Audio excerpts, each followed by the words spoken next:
Welcome everybody. It's an open data session two. We are graced with the presence of Christian St. Louis, all the way from Bogota, where he has very, very kindly agreed to join us to help lead this particular session as we dive into some of the practical Questions. applications Hey, of I'm a bit stuck blockchain. here. I'm here. How can I help? And We spoke to the comms team this morning. there we go. Take a moment there. And what we're going to be covering today is, as I say, some of the more practical applications of what we talked about 2 weeks ago, which I'll briefly recap and then hand over to Christian to take us through all manner of exciting things. There's the song which we started with today. Truly recommend it. Love Xavier Rudd, incredible artist. And just to remind you where we ended last week and how we frame this particular guild, the guiding question is, can open data facilitate friendship? Can open data facilitate friendship? This comes out of a long line of thinking that if we're capable of crafting some kind of universal book or mundaneum or world library, we can essentially ensure peace. And now some of these attempts throughout history by people like Andrew Ramsey and George Otway have resulted in rather deep ironies because of the lofty ambitions often associated with the collection, curation, and the universal access that we might be able to provide to collective knowledge. And so instead of going for those lofty aspirations, we've just been thinking about how might interdependent transfer mechanisms that have to do with both how we transfer information across time and how we transfer value associated with it, value broadly defined, how might those interdependent transfer mechanisms help us amplify the friendship equation? The friendship equation is a quote that comes from the pro-social mechanism design piece in next week's module. If you want to go and have a look at it, it's the work of Daniel Cook and the people of the Horseshoe Project, who think very deeply about what it means to design pro-social computer games from a logistical, economic, and psychological perspective. So, as I have said, today is all about transaction. You'll remember last session was about transfinity, which we redefined because we thought that the definition from the P2P wiki was a little bit limited in terms of one and my supply. Transfinite goods are those which I can share without the value for which I am responsible appreciably diminishing. Right? It's not about one and my supply. It's about like value broadly imagined and how we can transfer these things one from the other in a way in which the value continues to flow in these closed loops and we can amortize the cost of transport. There is a lot of double-directedness going on in this guild. You will remember that data comes from the word datum, which is something given as in that which is established as factual, but also something given as in a gift, right? And we know that open data is important because when we are able to go on sharing gifts, they keep their value. Whereas if they're held static, if we close data down, it becomes toxic. It becomes toxic in very practical ways, which have to do with law and regulation and the necessity of keeping these things secure, which is essentially impossible in the modern world, but also in the sense of any gift not allowed to express itself fully, anything which cannot be given on just by virtue of how gifts work becomes poisonous. And we sort of had this framing slide from last week, which is that when we can establish facts which are shared by more people, we can create more value. And that fact and value have a double directedness here, right? Like we have this moral connotation with fact, that like it's something true, but really like a fact is just a value. That's what the word means, factum, right? Like it's the past participle in Latin. It is a value associated with a particular time. And this means that when we can create facts which are shared, right, there is agreement about facts. Facts don't have to be like absolutely true just because they're a fact. What is interesting about facts is the degree to which they are shared. the degree to which we all agree on the value associated with that particular slot in shared storage or shared memory. So facts are values because they incorporate time in computer science, and then value itself is a function of trust in that which is given, right? So that's what we've established in kernel so far. If you go and read the piece in module 1 about value, value is a function of trust in what is shared. And in this particular guild, we reframe that slightly to say value is a function of trust in that which is given. And if we can develop mechanisms to share data between more people, we can establish more valuable truths, right? Understanding the double directedness of all of these words, the subtle way in which they touch upon not just our technical systems and protocols, but also our psychology and the way that we relate to one another. We can begin to think about what more valuable truths might be with like the wider connotative field that those two words imply. So that is a brief reminder of where we are. We're today going to do all sorts of very practical things, and this begins with the place that is likely most familiar to any data scientist wanting to get involved in Web3. And Christian is going to lead us through Dune, what it is, how to find data in it, what a dashboard is, how to think about queries, all sorts of things, which I will turn it over to you to dive in without spoiling the party too much. And thank you so much for joining us, Christian. Truly, it's wonderful to have you, and I'm deeply appreciative that you've been willing to help illustrate some of these ideas in a much more practical and less rambling way than me. No, of course. Thank you so much for having me. And it's always a privilege to help out with kernel and just be with the community of folks in kernel. And I don't know if it'll be less rambling than you, because I also tend to do that. So we'll see. Yeah, no, I'm happy to be here. And I will be going through Dune, as Andy said. And I just wanted to say before I share my screen and get started is, if anyone has any questions, just unmute and speak up. This is as informal as we want it to be. Happy for it to be more of a discussion, or if you don't get something, or if you want to add something, just please do. Cool. So I will share my screen. You can see it. Cool. All right. So Dune, what is Dune? So Dune is, to put it very simply, is a way to use SQL to query the blockchain. When I say the blockchain, I mean initially Dune was built for Ethereum, but they've actually expanded quite a bit. They've got a couple L2s. We can check in a bit exactly what chains they're working with, but they also have a beta for Solana, so they're kind of adding more and more chains as they go. But it's really the main driver, I believe, for how Dune started was actually this open source project called Blockchain ETL, and I think the initial one was Ethereum ETL, which you can go check out on GitHub. But as they say here, it's basically Ethereum ETL lets you convert blockchain data into convenient formats like CSVs and relational databases. So I believe the person who started this open source project is now the CTO of Dune. And they were working with a couple people in the community, and they just decided to turn this into a business, a product, take this project into a business in Dune. One of the ways that I think about Dune, which they pretty much mention right here, which is turning blockchain data into a relational database. That's kind of the simple key concept behind what Dune is, and the way that I think about it in my mind.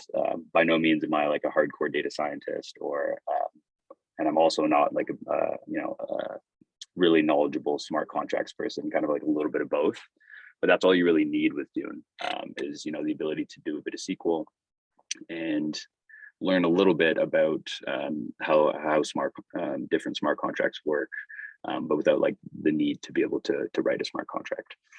So with just a little bit of these skills, you can really get into it and start doing stuff quickly, which is like one of the I think best things about it, and why they've succeeded so much in creating such a big community, because you really only need like a little bit of experience, and then you can become, as they say, like a Dune wizard. And yeah, so the way that I think about Dune is, which helped simplify it in my mind, I guess, initially, was they've basically taken the Ethereum blockchain and other blockchains and turned it into a relational database. And so you can think of it as all of the events and data stored on the Ethereum blockchain over time. You can just think of that as a really large relational database. And then the smart contracts that are built on that blockchain are tables within that relational database. And then zooming into, a particular smart contract, into, zooming into a table, that table has columns and rows. And the columns of those tables are the methods within that smart contract. And the rows are the events that are created by usage of that smart contract. So that's kind of the way that I like to think about it. It might not be fully correct, but I think it serves as a good enough picture in your mind to start grasping Dune. So yeah, let's just take a look what they have on the front page here. I haven't been in here in a while. And Christian, before we dive into exactly what dashboards and this kind of stuff are available, how open is this open data? We've got free crypto analytics formed by the community. Their thing is the revolution will not be reported quarterly. The reason that we're diving into this, I suppose, is that like we've been talking about like interdependent transfer mechanisms, how tokens might apply to open data. And like here we're looking at like access to financial data that is radically different to like the siloed relational databases of JP Morgan and Goldman Sachs and all of these different banks, which exist in different infrastructure, different services. All of this is together in Dune, and it's like already in and of itself fascinating that you can just like access all of the financial data and other data that you want. But it's important, before we look at any dashboard, like how open is open?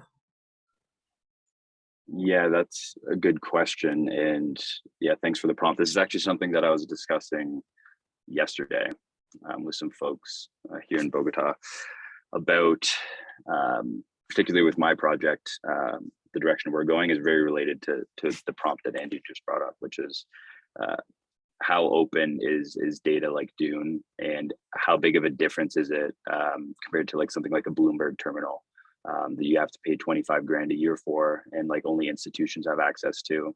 And then, gives, in traditional finance, that really gives them a closed door advantage accessing that type of data. Thinking first about the traditional finance world and like the open finance data there, it's very tipped in the favor of institutions, just no question. Blocked by monetary things and also like relationships and whatnot as well. And before I get into the Dune part, just one thing I wanted to bring up is a really great product, I guess, open source community. It's called OpenBB. And I've been digging a lot into it recently. And it's basically the open source version of a Bloomberg terminal for traditional finance. It has some crypto stuff, but it's not particular to Web3 or blockchain. But if you're interested in like a open source alternative to a Bloomberg terminal, they have some really cool tools that's completely open. So moving on to Dune, I don't remember all of the exact, wonderful definitions that Andy has for open data, but I would say Dune is pretty open. Nothing is gated. Like there's no pay to access, additional data. It's all free. The only thing that you pay for in Dune, as of right now, is two things. And not that financialization is a bad thing necessarily, but just it's not, the data isn't gated. The only things that are gated is, I think, you can create private dashboards and private things if you pay, and then you can download the data to locally. But you can still access the same data as anyone who's paying. And they're coming out with an API, which I think you'll have to pay for as well. I forget the exact prices. So from the financialization point of view, they don't block anything behind a paywall, at least, which is similar to OpenBB. Yeah, Andy. So let's think about some of the open data things, and try and figure out if Dune fits into that. Yeah, I think that that's a useful kind of view in, right? Because like all of these things have to be like sort of necessity balanced. And like there is a reason that ETL became Dune, and that's like it is structured the way that it is. I think that's for like most intents and purposes, and certainly for the purposes of education, which is what we're primarily interested in kernel, is like Dune is open enough, right? And that's like this notion of enough is a really interesting one for me, uh, because like does it give you the access that you need in order to learn what interests you and allows you to further your own like exploration, knowledge, skills, and passion? And I think that like to a large extent Dune achieves that in ways which Bloomberg terminals and other more proprietary tools don't.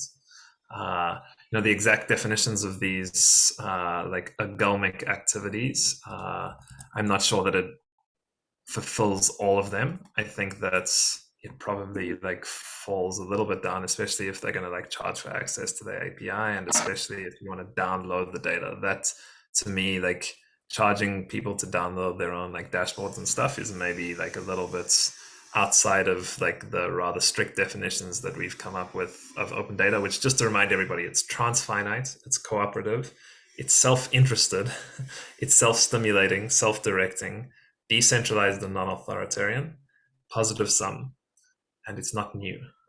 That was kind of what we said last week. And I think that's the necessity to pay to download your data probably like fails them on like the fully decentralized piece, right?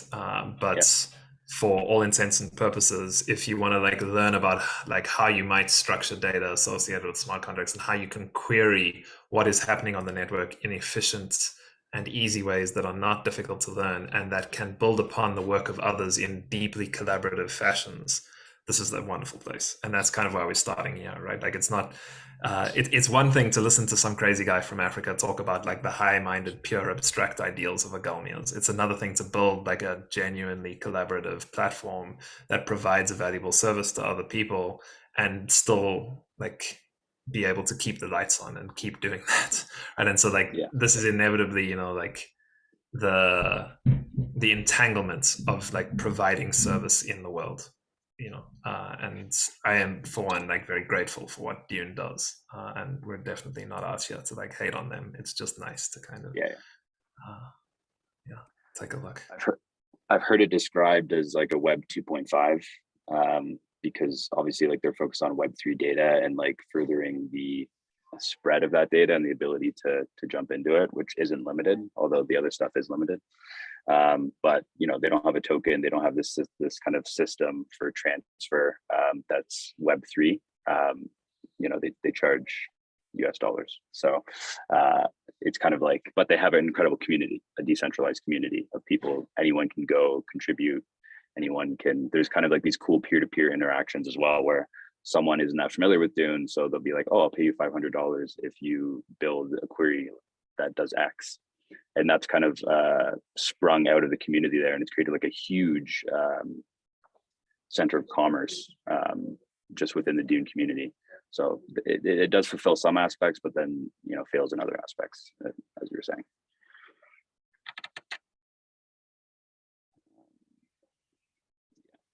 And like in terms of data contribution, I guess, like from openness point of view, anyone can decode a smart contract, and they won't discriminate in any way. If there's a smart contract and you have the address, you can just decode it in Dune, and within 24 hours it'll be there for you. So in that sense, anyone can, as you can say, like decoded tables here, anyone can contribute in that way. It's not closed off in any sense. And then there's like community created tables, user generated tables that are shared amongst people. So in that sense, it's fairly collaborative.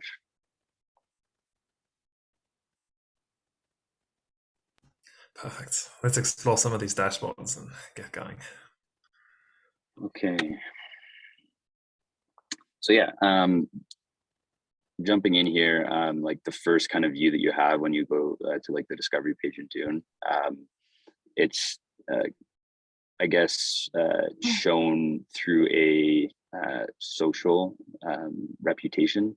It has like a social reputation system where you see things that are trending or favorited or new within certain time ranges. So it's an interesting way to distinguish, I guess, different work that's been evaluated by the community, like uploaded by the community. You can't downvote, but that would be interesting. But yeah, so you've got dashboards, queries. If you're interested in people that like have been around Dude for a while, you have like the wizards section where you can see people by the amount of stars that they've collected over time, and then specific teams as well. So one good way that I found to like know that a dashboard is built correctly, I guess, besides like the upvotes, is if the team itself has built a dashboard. Generally, that's pretty reliable. But of course, you do really kind of have to do your due diligence on everything because they're all community created.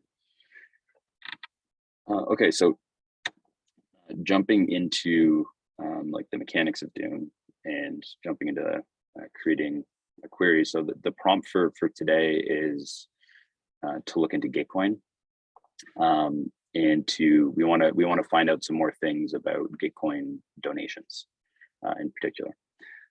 So the first thing that I would do is see if anyone's already made something. To simplify things, this one has 20 upvotes. It was created 4 months ago, pretty recently. Has hashtag donate in here, so I'll take a look, see what they have. So this gives a pretty good overview of some of the things that are going on with Gitcoin. Total donation transactions, unique donors, total ETH donated, which is pretty cool. Gives some nice visualizations, shows you like the top donators, all this kind of stuff. Fun to really dig through dashboards and then see, how what's missing, or what information can you maybe fork or like build on top of. That's one of the really cool things, is like the forking functionality. And here, one thing that Andy and I noticed when we first looked at this is they only show total ETH donated, which seems a little weird because you can donate, I believe you can donate like any ERC20. And so one question we had is, okay, maybe let's try and find like some stable coins, because generally, we've discussed is DAI is generally like a first choice for donating. And so the prompt for this is, okay, how can we go from this table and the work that's already been done and find out how much DAI was donated or how much USDC or USDT was donated, and just see what we can find. So in a dashboard, you can click into like a specific thing and it'll take you to its query. So in this case, it's like a pretty simple query. You can look at like the table. So it's collecting wait a second, actually. Yeah, it's collecting 3 things. So the total donation transactions, the total donators, and the ETH donated. One interesting thing that you'll notice when reading through this is, the from portion. So like what table is this from? And it's from this pre-built table. So it's not a specific smart contract, but a pre-built table either by someone in the community or by Dune themselves, called Ethereum transactions, which has a massive table of all the transactions that happen on Ethereum. So they're not actually looking, I found interesting that they're not actually looking at the Gitcoin smart contracts themselves, which intuitively that's what I would do. But this is a pretty simple and interesting way to do it, where they're just looking at the Ethereum transactions table, and there's a field in that table that is the to address. And so when funds are being sent, to something, in this case, specifically to the Gitcoin donate contract address. So it's a clever way to, instead of like having to decode the Gitcoin smart contract and understand how they work, they get around that by just looking, plugging in the address and looking what funds have gone to it. So there's a couple options of what we could do. We could go like fork their kind of current approach, or look at the Gitcoin smart contracts and do it, directly through that. The way that I think we can go is looking at the Gitcoin smart contracts, because it just seems I don't know, a little bit more fun, a little bit more exploratory. So what you could do is you could hit fork and just start working directly from what they've created. But as I said, in this case, let's do something a little more exploratory. So let's get rid of that and get rid of all these visualizations. We could have just, it's probably faster to just do new query actually. There we go. So in the new query interface, as you can see, they have a bunch of different chains, so more than I actually thought, which is great. But the one that we care about right now is just Ethereum for Gitcoin. So the first thing that you'll do here is this search bar on the left has all of the tables that are available and decoded through Dune. And it has a pretty good keyword search. So we just type in Gitcoin and we'll see like what comes up in terms of tables. And there's a lot of tables. So a lot of smart contracts, which can be a little bit confusing at first. Like which one you actually want to look at. But as I said, like the keyword search is actually not half bad. So one thing that we know is that we want events versus calls, because we want the data that comes from those events. That's the type of data that we can bundle and look at. And so in this case, we'll throw in Gitcoin EVT, and it'll really narrow down. Actually, it didn't narrow it down that much, but narrows it down more from all of the call tables that we were looking at before. One thing we know we're looking for is donations. So maybe let's go Gitcoin donation.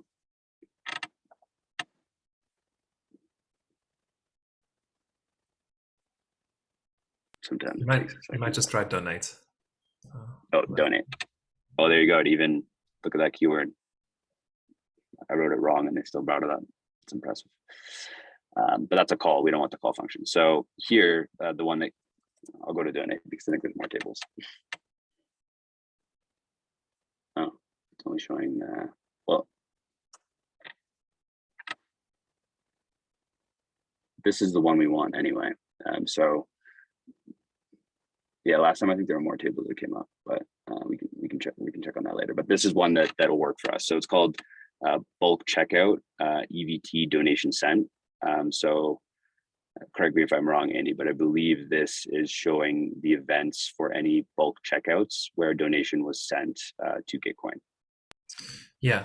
So this is like one of the interesting aspects that Christian mentioned at the beginning was that in a very humble way, said, I'm not really a data scientist, I'm not really a smart contract engineer, I'm something like in between both of these two things. And it's illustrative of the requirements for kind of like working with this data in really interesting ways, which is that like understanding the difference between like calling a function and an event that is generated by some action on chain is necessary for understanding that you like need to look for events to represent very particular kinds of data, in this case, donations sent to Gitcoin for any given grants round. But here in particular, you can also see that like all of those smart contracts associated with Gitcoin require a certain level of understanding into like what Gitcoin is and how it operates. And this begins to illustrate the fact of like data is only really useful insofar as it's interpreted. At the end of the presentation 2 weeks ago, I was talking about like your participation in these open networks is what imbues any given datum with structure and context. And the context here is fascinating because this is a direct representation in code terms of what I was talking about, because like understanding how checkouts work in Gitcoin is fascinating, right? If you want to work with this kind of data, there's two things to say here. The first is that like the reason that we're looking for stable coins at all is that in fact, when you do when you donate to a grant, if you've ever done that in Gitcoin, you will know that the default is not ETH, it's DAI, and that the majority of people pay in DAI or USDC. The other thing that you will know is that there are 3 different ways of checking out, right? There's like an ordinary checkout, a bulk checkout, and a ZK sync checkout. And all 3 of these are in different contracts in the Gitcoin system. They go in different places. And so like what we're going to do today is only really look at the bulk checkouts. But if you wanted to have like a total and complete overview of all of the donations that have been sent to Gitcoin, then it's relevant to understand that there are different ways of making donations depending on the way that you choose to check out, the method that you adopt, whether that's through ZK Sync, whether that's through this bulk checkout or ordinary checkouts. So like this is kind of what I mean by like participation in open networks, the way that we participate and the degree to which we're capable of interpreting events imbues datum with imbues our gifts with context, which is kind of nice.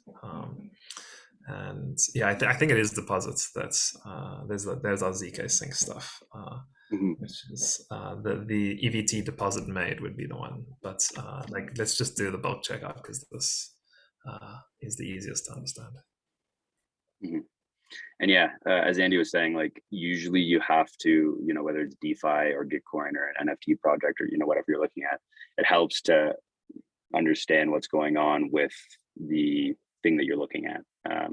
So usually what I'll do personally is, I'll find like a doc section for usually like specifically with DeFi projects, and it gives you some context into like how the smart contracts work, at least enough that you know what to query.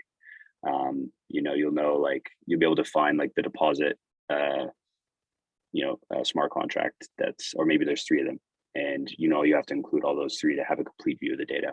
So it does require a little digging, but also luckily there's a community in Dune, and there's communities for Gitcoin, for Uniswap, for whatever you're looking at. So your questions can be answered by other people that have looked into it before.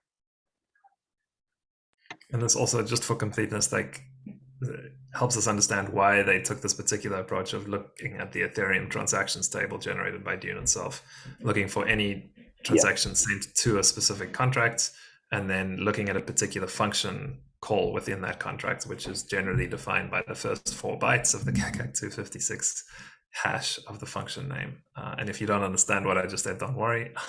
It's just how the EVM knows what function in what contract you're calling at any given time. It gets hashed. The first 4 bytes are unique enough to know which function in that contract we're talking about. And like we can narrow the data in the table that we're interested in looking at by saying we're looking at transactions to this address and to this particular function. And off we go. Yeah, that was definitely the smartest way to go about it. So you didn't have to figure out what the different checkout ways are. But for this purpose, we only care about bulk checkouts, let's say. So the first thing I do for everything, which I'm sure if anyone here has used SQL, is just a select star to figure out, okay, we can see here, like by clicking on the table, what the columns in that table are. But we want to see like how those values populate, before we do anything. So a little shortcut is you go select star from, you click these double arrows here, and it automatically populates the table. I'll just format this a bit. And then we limit that to 5 because we don't want to crash Dune. So this is generally the first look is always like confusing. There's decimals that are out of whack, and but that's good because we want to know how can we clean this up and make it something that's easily understandable by us and by anyone who's looking at our query. So in this case, we have the token. So that's a token that's being sent. We have the amount of that token that's being sent. And as I said, like there's a decimal issue here because depending on what the token is, they're using a specific amount of decimals, and you need to divide by that in order to get the true amount, I guess. And then of course, there's like another step where if you want like the US dollar amount, then you'll have to join that with like a table that has that. So it depends how deep you want to go and like what the goal of what you're doing is. Then the destination, which is interesting because, I intuitively initially thought that the destination would just be like one contract, but I guess in this case, Well, let's look. So great tool to use side by side with Dune is Etherscan. Just so you can quickly like look at different contracts or different transactions and get an idea of what's going on. So if you're confused, like, okay, we have destination, but then we have contract address over here. Contract address is the same for all of them.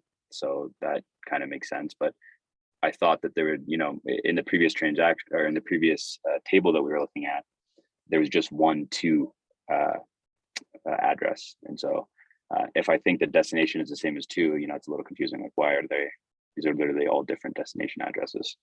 So let's just look at this one.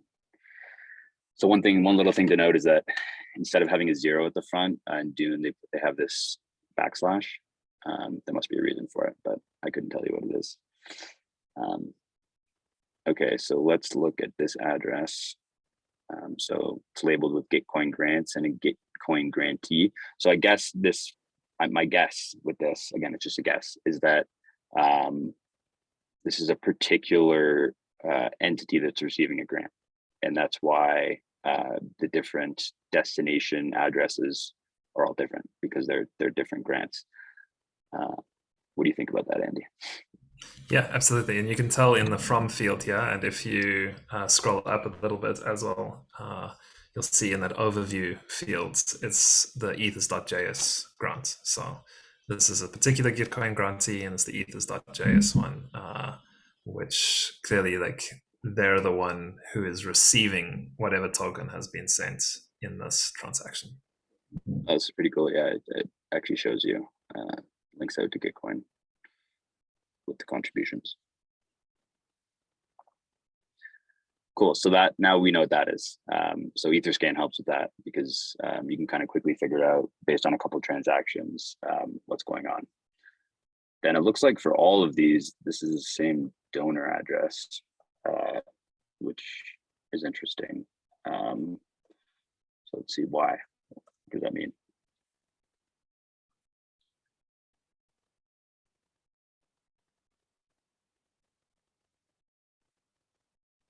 So these are all, so that, yeah, this is doxed, I guess, but I mean, that's what happens when you use an ENS, and it's linked to your personal information. But this is Nick, who is, I believe, from ENS. That's true. Yes. Yeah. I mean, Nick I'm handing sure that's out a his bunch name. of grants. Yeah. Yeah. So funny enough, I wonder why this happened. It showed these when we just randomly selected these 5. It was that ordering by anything.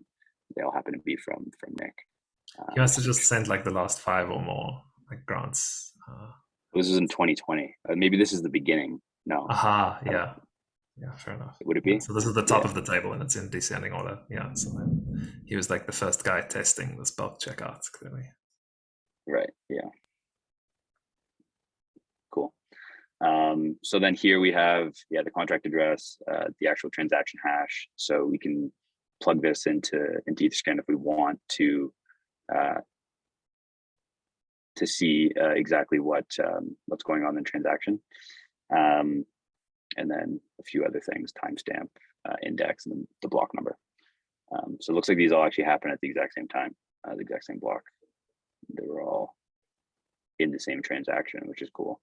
And it also, because you'd expect with a bulk checkout that in this table, at least, that like that would just be one row, like one bulk checkout would be one row, but it seems in this case, they include like the individual grants per row instead of just the bulk checkout per row. So if we wanted to, we could actually see like how many transactions happened in this particular bulk checkout by looking at the transaction hash.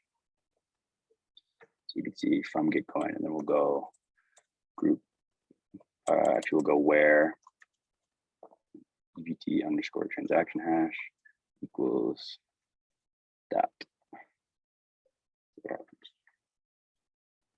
Oh, sometimes it's a formatting issue. I always forget if it's like single or double quotes. There you go. So there was 7 transactions in this one bulk, or there were 7 donations in this bulk checkout by ENS Nick. So yeah, that's just kind of a random rabbit hole, but the goal was to see DAI. We wanted to know how much DAI has been sent with bulk checkouts. So that takes us back to the amount and the token. So I guess the easiest thing to do would probably just be to go in Ether. There's probably a better way to do this, but I just look up DAI in Etherscan and find out the contract address, and then see that it's 18 decimals. So what we'll do here is for the token we'll just go where token equals single quotes the DAI contract address, which you can see a few of these were sent in DAI. This XE thing, this confused us last time, or at least me last time. I don't remember what the answer was, or what. I think we figured it out. People use it as a null address in the same way it's like 0xx0000000. It's like 0xe is like another one of these. Like it's just used to like mint tokens out of when people bring tokens into existence. That's like from 0xe, or if they want to burn them, they send it to 0xe, and that's essentially like locked forever, because figuring out how to generate that account would take an amount of computation equivalent or more than like the number of atoms in the known universe or something like that. Computer scientists like these claims. I don't know if I believe them, but it sounds. They're trying to recreate a Merkle proof, something along like that, right? Which actually happened in the recent Binance hack, but that's it's not a Merkle proof yet. It's the ECDSA, right? Like, because like you need to find the like point on the elliptic curve that like the private key that corresponds to this public key 0xEEE, and like it's basically impossible to do by any known technique. Yeah. A point on a massive curve. Yeah. Okay, so where token equals DAI. That's where we're at right now. And let's just do that first.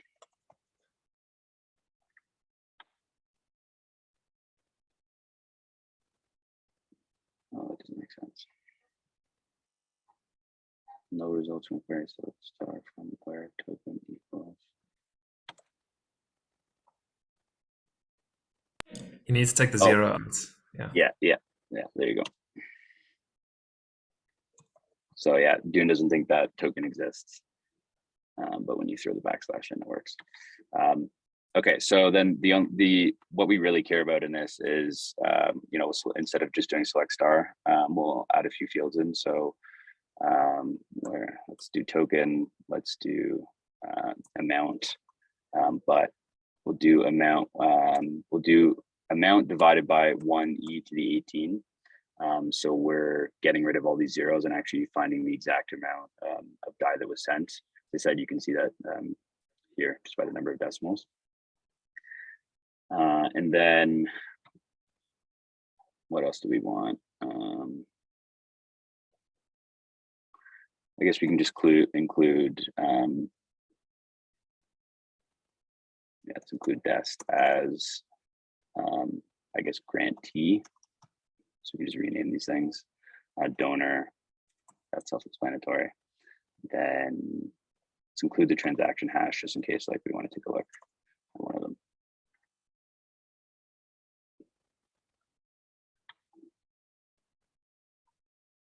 Oh, we didn't create a column for as DAI donated. Okay, so now we can see that Nick didn't actually donate that much. But so let's actually look at the amount of let's look at the amount of DAI donated descending. So biggest donations to smallest. This will actually be a big query because I didn't limit it. Oh, not really. Oh, it didn't work. Where token equals order DAI. Oh, there we go. 138,000 rows. That was pretty fast, actually. So it says here that the biggest amount of dye donated is 75,000. That seems kind of low, but I was gonna say it seems pretty high. It's oh yeah, I guess for it's an a individual donation, grant. but Yeah. it's very, very generous. You're right. Just in terms of a DeFi transaction, which is usually what I look at, it's low, but this is very much Sure, not that. yeah. For a grant, this is somebody's been 75,000, and then matched. That's very interesting. It's very interesting to see it's that high. Yeah, let's see what it is. So we just plug the transaction hash into here and take a look at it. So 660 days ago, from someone to the Gitcoin book checkout. I mean, we can look if we want. We can dive a bit deeper and like see like who the recipient, like what you know, who is from. Let's see who the recipient was. That'll be fun. Yeah. Well, we That's can 0x09. Yeah.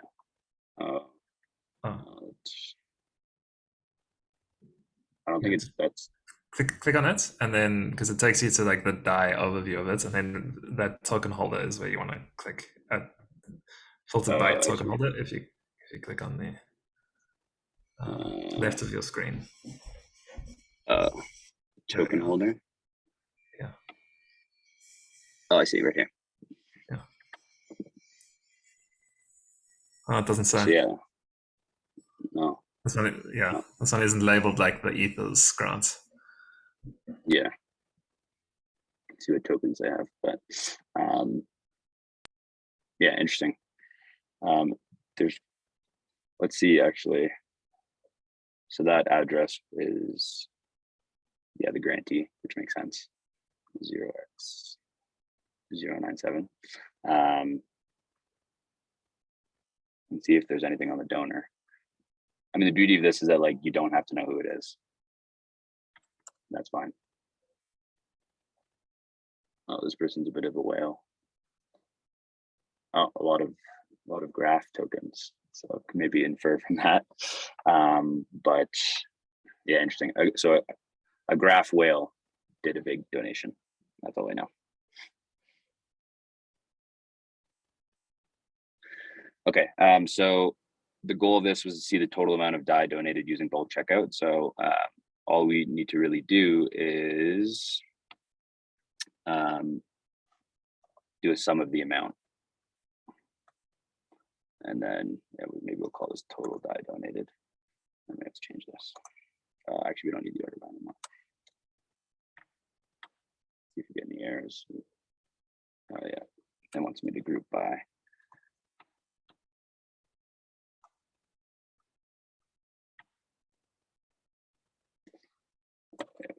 You can't group by an aggregate function. So it usually wants you to put everything that's not an aggregate function in the group by statement. So we'll have to do 1, 3, 4, 5.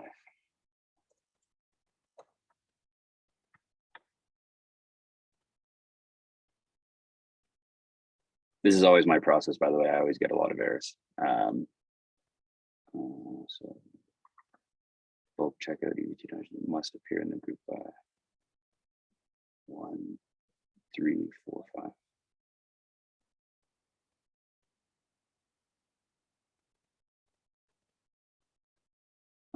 Oh, okay. For some reason it's delayed, but this is all. Okay, we're definitely not doing something right here.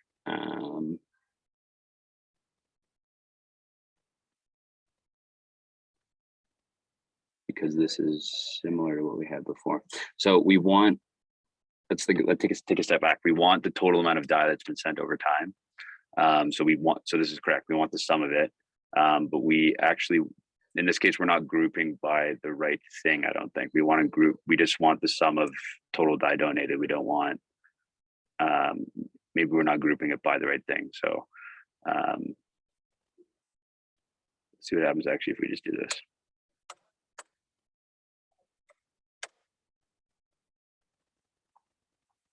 Oh, it's not gonna work.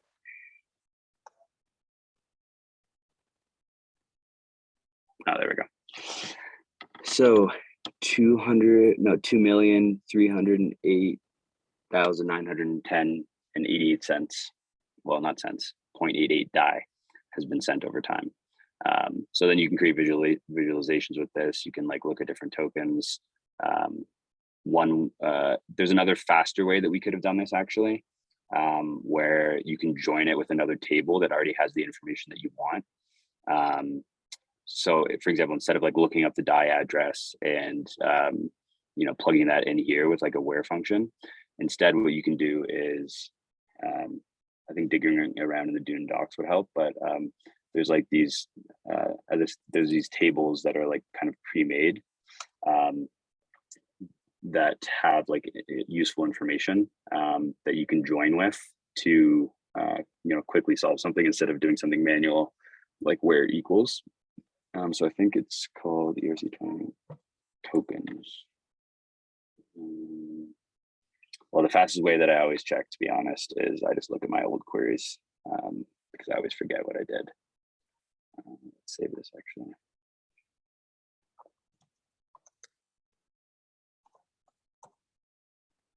See, I can't make it private. I gotta pay. So yeah, we'll look at an old query. Well, actually, we already did this query. How much time do we have, Annie? Should we just like take a look at the complete one? Take a look at the complete one, absolutely. And then there's just like a few questions in chat that we can look at. And okay. Going yeah, on. I missed all those. That's okay. Don't worry. I got them. Please. Yeah. Oh, oops. That query is an interesting one to look at also. Yeah. So as I was saying, this one instead, what I did was did the join with an ERC20.tokens table. So I wasn't able to find it in here, but it is in here. Oh, ERC20.tokens. I mean, usually I actually don't do this. I just look at other queries that are similar and like find the tables that they used and then just use that in mind. But you can use the ERC. So yeah, it talks about how to get USD price, which is one step further actually than what we did. But there's lots of like good nuggets kind of in the query tip section, in the feature section of the Dune docs.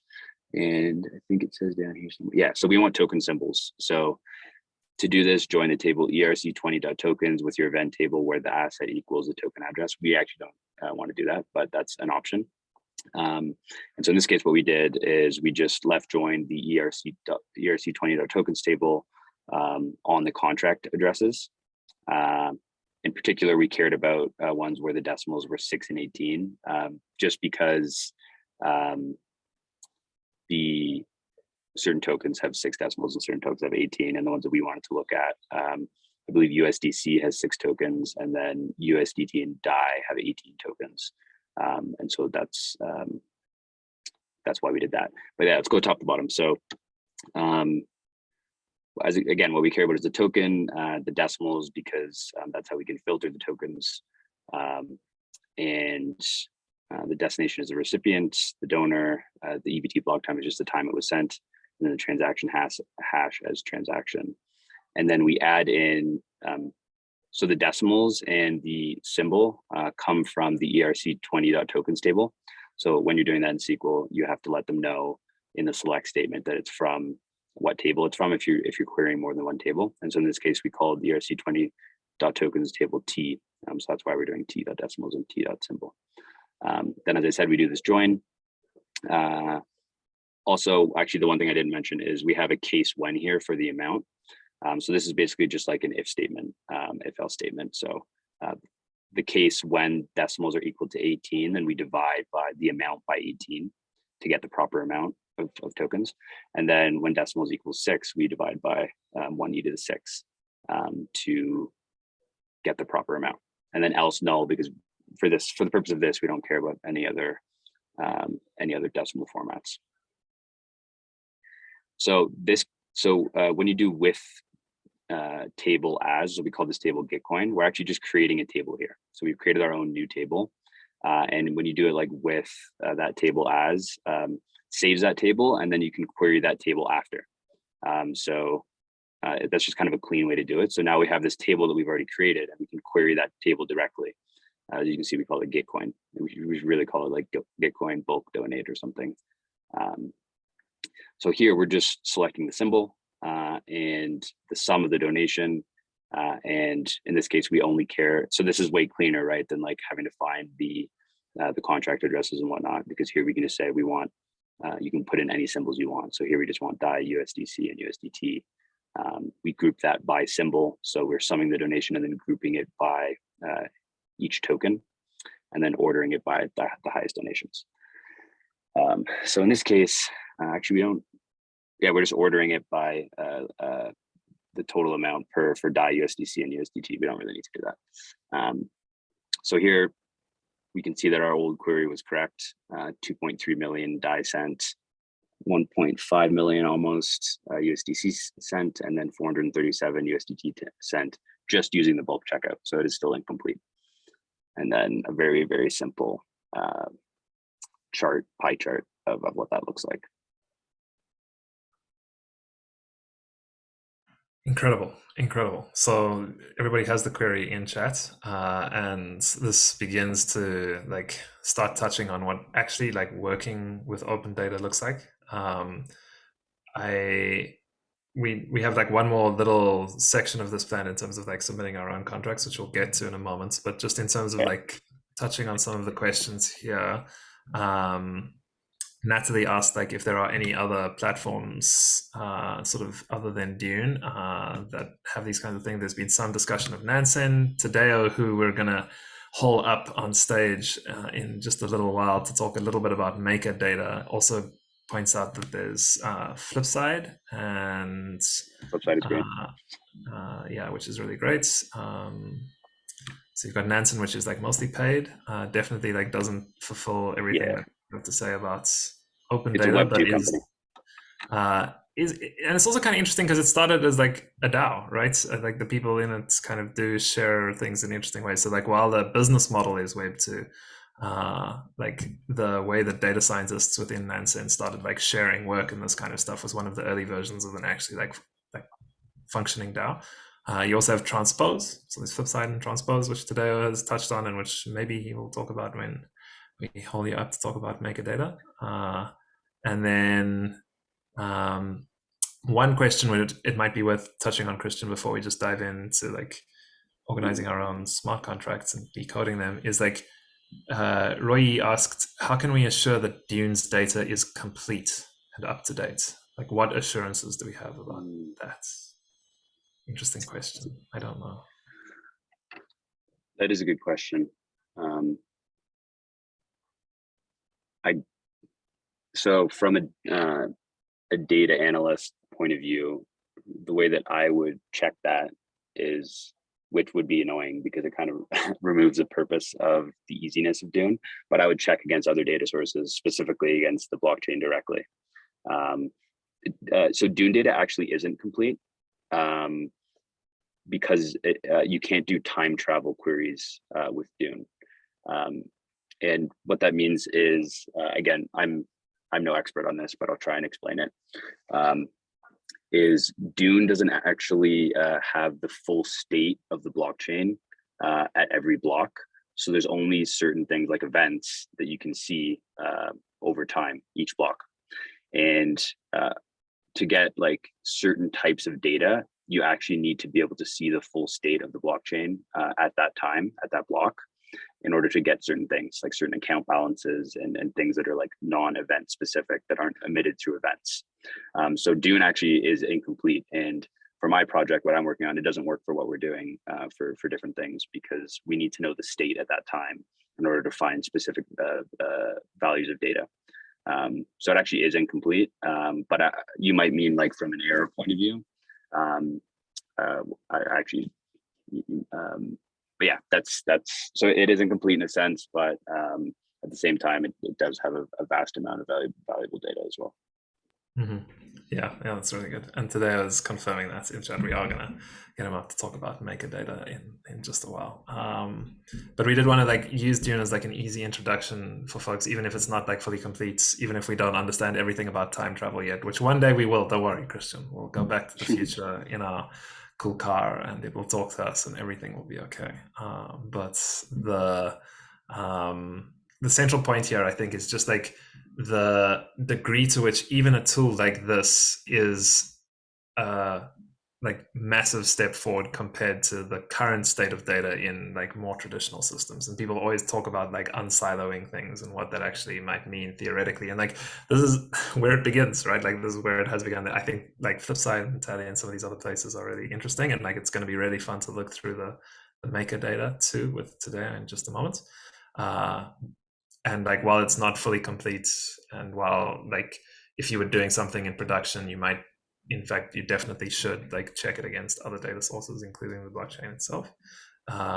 And you will find that like in production there are like other techniques like subgraphs and some other stuff that Christian and I work with, which we'll talk about in the next session, with some developers from the graph as well.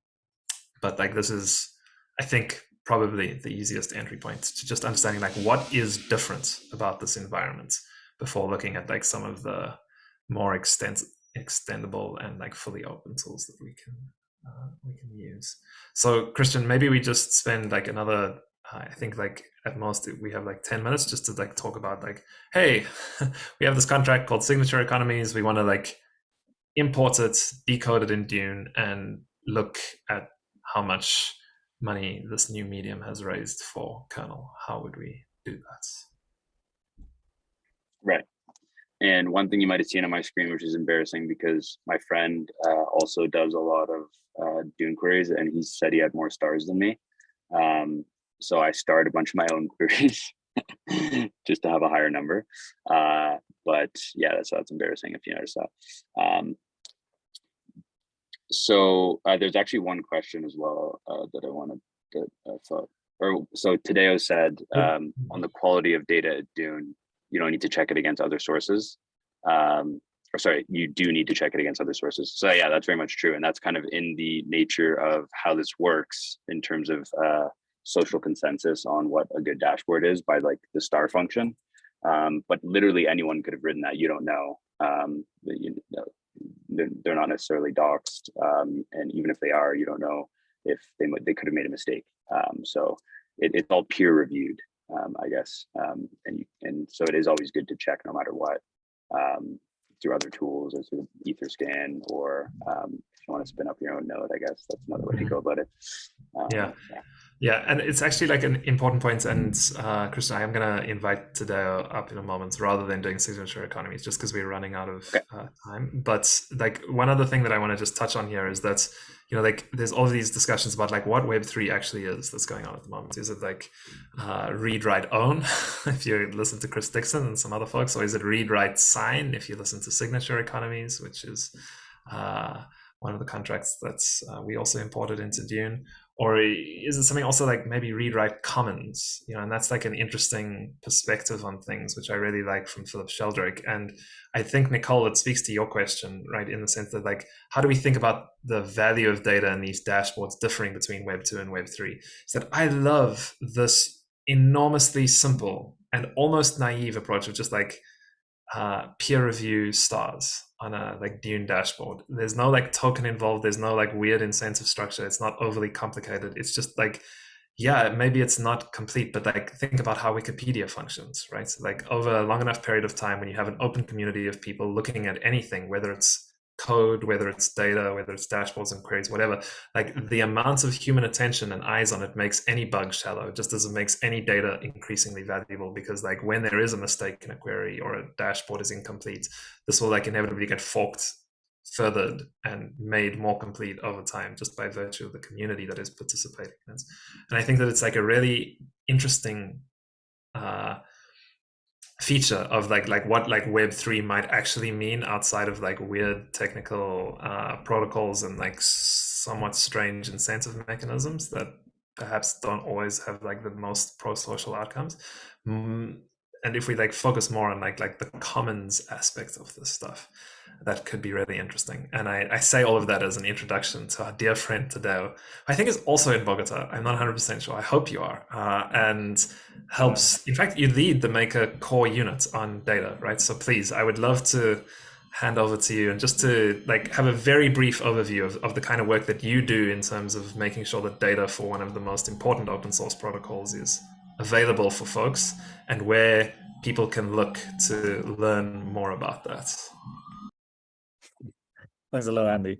Yeah, actually, I'm surprised I didn't join this guild before. I misunderstood the assignment.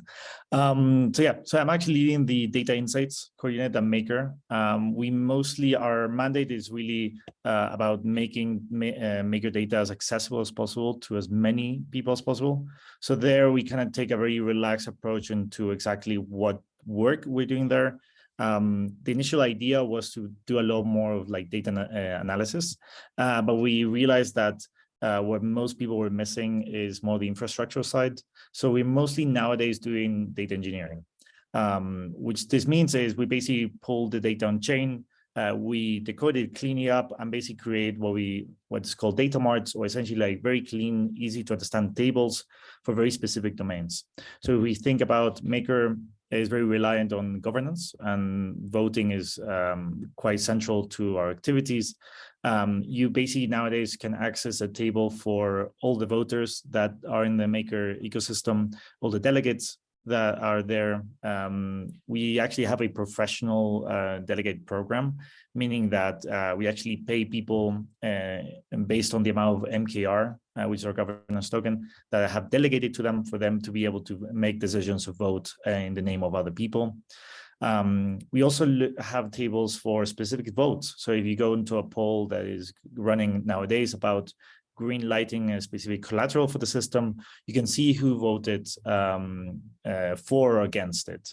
I think it's been maybe 6 months since we actually released a new type of voting, which I think it's called ranked choice voting or ranked polling. Essentially there, let's say on the data sides are being more complex because you not have like binary decision making, but it's more of a numbered on chain. You just basically see a number. You go from 0 to 12 or more, which is the different options you can choose. We basically have a table where you can like look at this and you see, okay, well, Tadeo voted with this specific preference. He voted for A and then C and then D and then B, for example.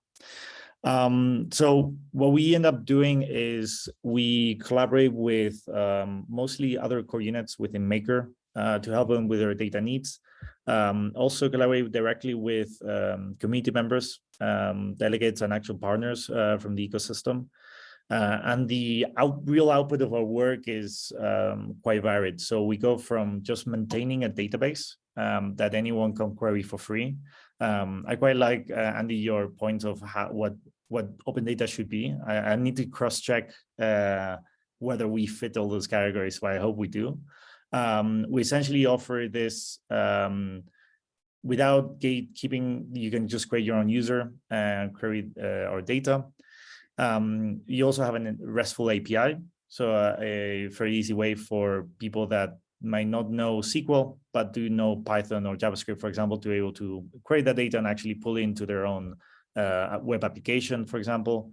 We also do reports. So essentially, we'll create I know we've done this for a couple of people in terms of they've been wanting to look at how vaults. So just a little preface, Maker essentially does over-collateralized lending. We call every loan like a vault. So on those vaults, what we do is people wanting to know how many vaults were being opened every month, were there big vaults, small vaults, like why is really the core user of the MakerDAO system. And that we basically just put it onto a Google Sheet that gets renewed every day, and then people can pull it to their own Google Sheets and do stuff with them. We also build dashboards. This either we're feeding other people's dashboards, we're also building our own. Again, here it really depends what is really the need of the people in the community. And we kind of just try to take care of the end-to-end. Okay, that was a meeting with preface. I I'm love, gonna repeat the I chat, love but that. Well, there's a few things that I just want to highlight in what Tadeo was saying, because Maker is an incredible system, and proof that decentralization can work despite some of the fires that occasionally appear on their forum and other places. Also, although the background occasionally shifts, Tadeo is actually in the MakerDAO data center, just so that everybody is clear on what's going on there. And the one thing that I did really want to highlight here is the importance of this kind of work and what today is called data engineering to the ability of our systems to actually represent the possibilities of new media.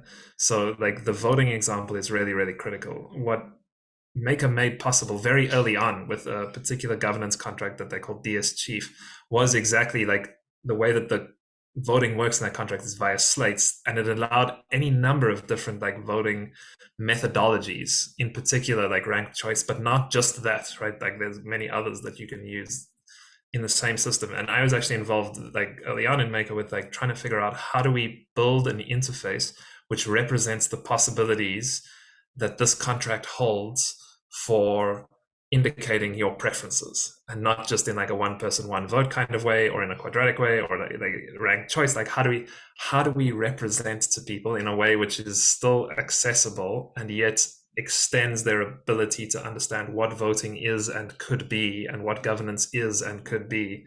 Like where is the middle way in this interface between like, okay, I kind of know what's going on here and I can use it, and holy moly, there's so much more that I could do. And like that work was really like some of the most interesting work that Maker did at the level of kind of like interfaces that I was involved in, and is reflected in what today is saying. Like the better we get at data engineering, the more open our systems, and it might just be like a Google sheet.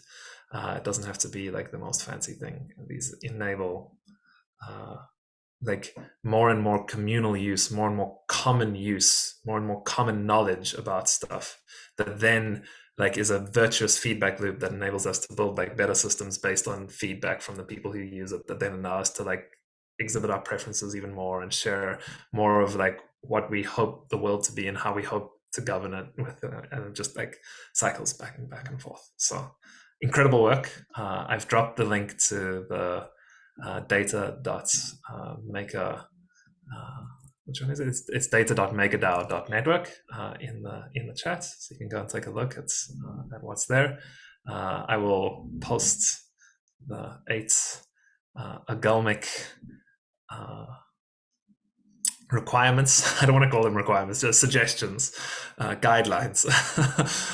We're much more like electric pirates than we are like bureaucrats out here, which is, I think, showed by the MakerDAO data center that today is sitting in. So I know that we're at the top of the hour. We're out of time.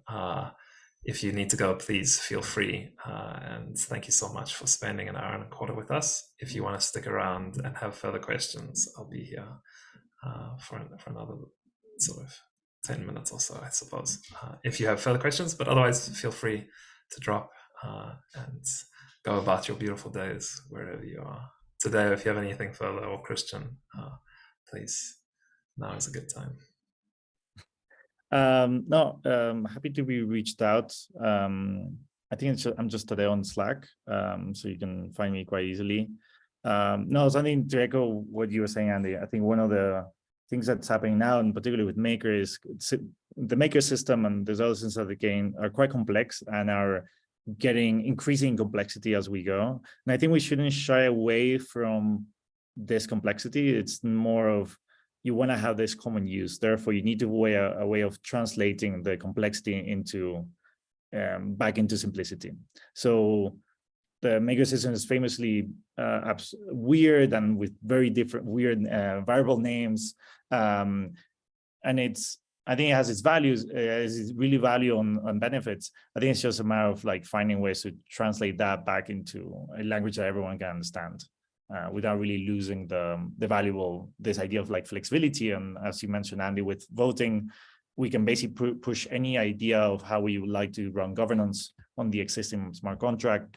And the same thing happens with the vault system, where just like as a quirky thing, it doesn't really take into account fees. It just has its own design. So it's actually up to us to define how we what we consider fees or how we implement them. So it's I think it's a nice collaboration between weird abstract smart contract engineering and then data translation, if you'd like to call it that.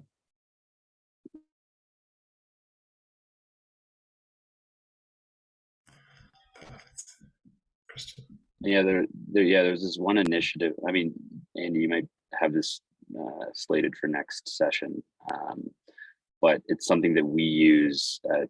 I realized I didn't introduce myself at all. I mean, Andy introduced me, so I didn't mention what I was working on, which is data related, and it's a company called Component, and we're building something called Blueprint. And if anyone is curious about it, please reach out. Happy to chat about it. But that's not the point. The point is that we use subgraphs a lot, and we use open data a lot. And our goal is to actually grab as much open data as possible and make it a little cleaner, a little more sense of it, so people can kind of one step above Dune, where Dune you can query things, but then what else can you do with this data, from creating signals or just I guess the additional kind of layer above just querying. And we've been partnering actually with Masari, who is got this very large grant from the Graph to create a standard, I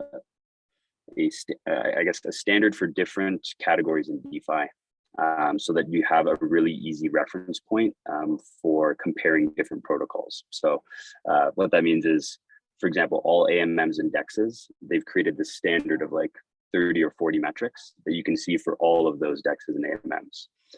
Same for lending and borrowing lending protocols. I think Maker is probably in there, but also Compound, Aave, and dozens of other lending protocols across different chains. So that's a very useful resource and a really cool project that I think will help, because as Tadeo was saying, everyone writes smart contracts differently, and so it's really, really hard to generalize and standardize data because these things are built so differently. But they're doing a pretty good job of it, of a very difficult task. Beautiful. Sorry, Andy, let me answer. I think it's Josia. I might be pronouncing that name correctly. She has a question on the chat that I thought was really interesting. Idea that the intersection between data engineering, data manipulation, and ethics is basically. I'll just repeat it for everyone here. Does being selective what to hide and show affect the data's ability to facilitate friendships? I can't talk too much on the friendship side, but when it comes to, let's say, the moral responsibility of what we show, you're right that we have a lot of power. But basically, if I build the voting table that is very accessible to everyone, and I just choose to omit certain voters or certain polls, it's very difficult for people to actually realize I'm doing that. The way that we thought in my team is we are building a independent stack, like an end-to-end process, where it's actually transparent and open source. So in a way, is you as a user can enter the stack at whichever point of the funnel you want to participate in. So basically, you can start at the very start and look at the raw data. You can look at the very end, but I think the important thing is if you're pushing for a transparent system where you can actually, until a couple of days ago, I had the repos in public. Now we had an issue with we leak our credentials without too often. So now we need to figure something out from there. The idea is that we have everything open in GitHub. So if you have the technical ability, you're able to look at and see how we transform the data and what heuristics we're using to create these simplified versions of it. Because at the end, I think we're very much balanced between accuracy and simplicity. Something that's extremely accurate normally is not that simple or easy to understand, and likewise the vice versa. So I think it's really pushing that idea of full openness, and you can consume our data through at the end of the pipe, which you'll see a report or you'll see a dashboard. but you can also look and basically inspect the whole way through.